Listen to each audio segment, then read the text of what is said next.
In today's video, I'm going to cover my Barebow Anchor and why I like it where I have it. Now, it's not necessarily traditional as far as Barebow Archery goes. There's a lot of people telling me to change my position and all sorts of other things. But as of right now, I have reasons behind why I am anchoring the way I am, and I'm going to share them with you in this video.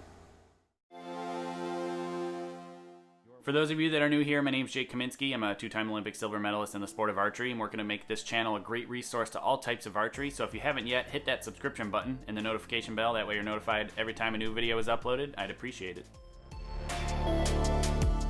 So I may not be very experienced when it comes to barebow shooting, but I am very experienced when it comes to shooting at a very high level, and I know exactly what it takes. And one of those things that needs to be solid and consistent is a good, strong anchor. So barebow should be the same as recurve archery, in my opinion at least. So the anchor is really a good, strong, solid position that you need to have consistently and repeatedly, so that way you have really consistent results and therefore groups downrange.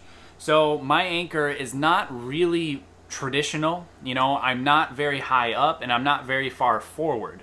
A lot of barebow shooters, or a lot of people who shoot barebow, or keyboard coaches will say things like, hey, you should be anchoring higher, your string crawls too much. This, go down a list and you just, you end up where they really want me to be anchoring with the tip of my index finger on the corner of my canine or eye tooth or whatever they call it.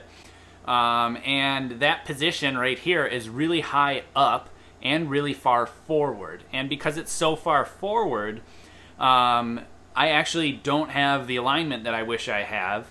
And I have to really tilt my head to get my string alignment into an acceptable range, and then I end up hitting my nose with the string. Many barebow shooters out there that you see shooting, even at high levels, and oftentimes most of the highest scoring shooters, have some sort of tape on their nose, or a band-aid, or something like that, and that's because the way that they are anchoring, and the way that they're setting their string alignment, the string actually slaps them in the nose every single shot as you let go of the arrow. And I don't want to do that. That's pretty uncomfortable. And because of the other two reasons that I've already outlined, of being so high up as well as so far forward, I break my alignment. I really don't like that. So I've kind of, I have a low anchor as far as barebow is considered. It's not low as far as I'm concerned, because down here would be low. I'm pretty high up, but I'm actually further back, so that way I can still get into alignment, and I can get my string alignment that I like very easily, and I don't hit my nose. So I like all those things. The potential negatives of my anchor would be too much of a crawl and kind of an unrealistic arrow flight, or an unrealistic or unruly bow tune that really won't shoot well at the extreme ends of the distances that I would be shooting at, like if I shot field archery and I shot anywhere from 5 meters to 50 meters. But, in the little bit of shooting that I've been playing with, even if my crawl is really low, which it really doesn't get much lower once I get to around that 10-meter mark, it kind of plateaus. I find that I don't have to crawl a whole lot more past that, and my point of impact is great. I don't have any issues in my experience, and even as close as, I forget the NFAA really close barebow shots where you're basically reaching out and touching the target, I still don't have an extreme crawl, and I can still shoot 6s or X's or whatever they're called in that round. I think they're called X's because the 6 is the X in field archery.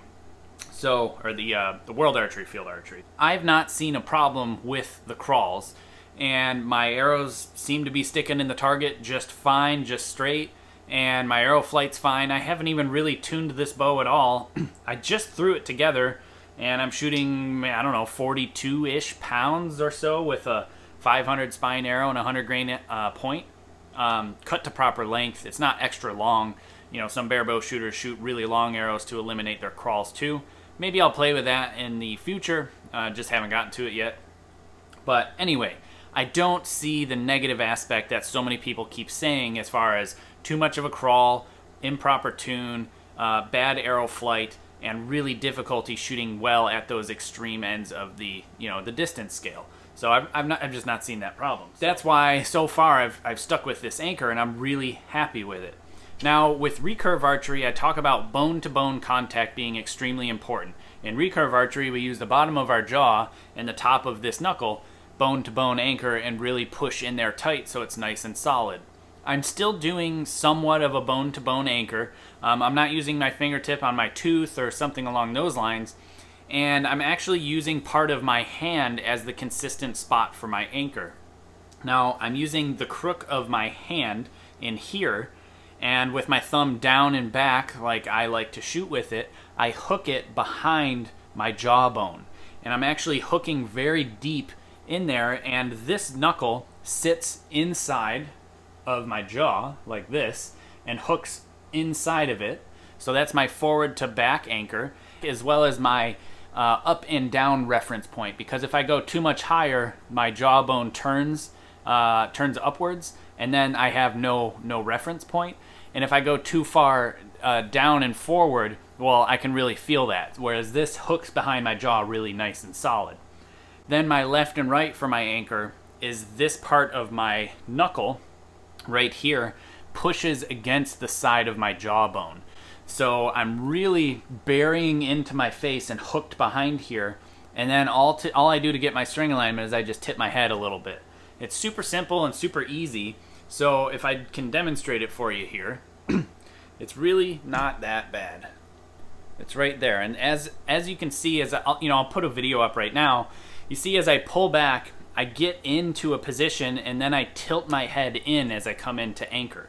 So as I pull back and I get into position, I then lock in and then tilt my head to get my string alignment. And it happens all very quickly, all in a very rapid sequence. And I did it a lot with recurve style archery, where my string alignment, my anchor, and all those things kind of happened in very rapid succession, all at the same time, honestly. And it was so automated, it's easy. So I still do that here. It's really no different to change from this under chin anchor to a little bit higher and a little bit further back.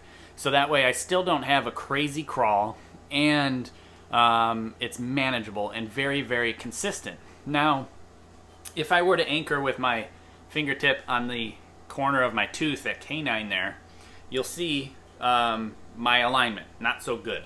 So let's see if I don't hit the microphone. If I anchor here, now you can see that my nose is in front of the string to get my proper string alignment. And I just don't want that at all. Plus, my elbow is really far outside the arrow line in this position. I'll point away as well. And you can see I'm pretty far forward. Now, if I do my anchor that I'm using right now, I can leave my hat in a normal position, because you saw it had to move out of the way as I anchored before. Nice and solid. And I can still get my string alignment. My nose is on the tip of my nose is on the string, so it's another reference point. So I come in. My nose is on the string is another reference point.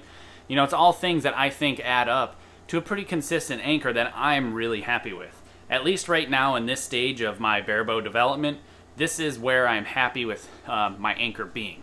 So again, I'll do that a couple more times. So again, I'll point away.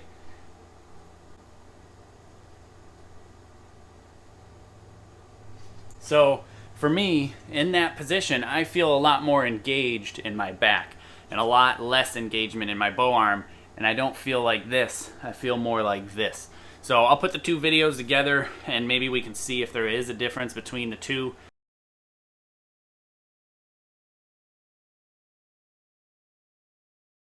So I've been real happy with the anchor so far. Like I said, I've not noticed any sort of negatives from it yet. I'm just kind of cutting my teeth still, but I figured I would share with you in a video my experience and kind of what I've learned so far, and share with you why I'm going to do what I'm doing, or why I'm doing what I'm trying to do, and why it feels good to me. So as you can see, as I anchor further back and higher up, not as high as some people would like to see, it still is really consistent for me. And I think that consistency is important, regardless of what the tune is doing, regardless of how much crawl you have. as long as you're doing something extremely consistently, and I don't care how bad those arrows are flying, if you're doing it consistently, they will always land in the same spot, even if they're landing sideways. You know, it's pretty amazing how good you can shoot with a really untuned bow. So tuning isn't actually super important. I think it gains you some points at the very top, but during this type of development phase, especially for me, I'm still developing as a barebow shooter, the tune isn't really that important. What's more important is consistency and being able to replicate the same shot over and over and over again. Hey, thanks for watching. If you like this video, consider hitting the like button, the subscription button, and the notification bell. And if you're interested in supporting my channel, head to my website, jkaminski.com, where you can find information on Patreon, apparel, books, and digital coaching as well.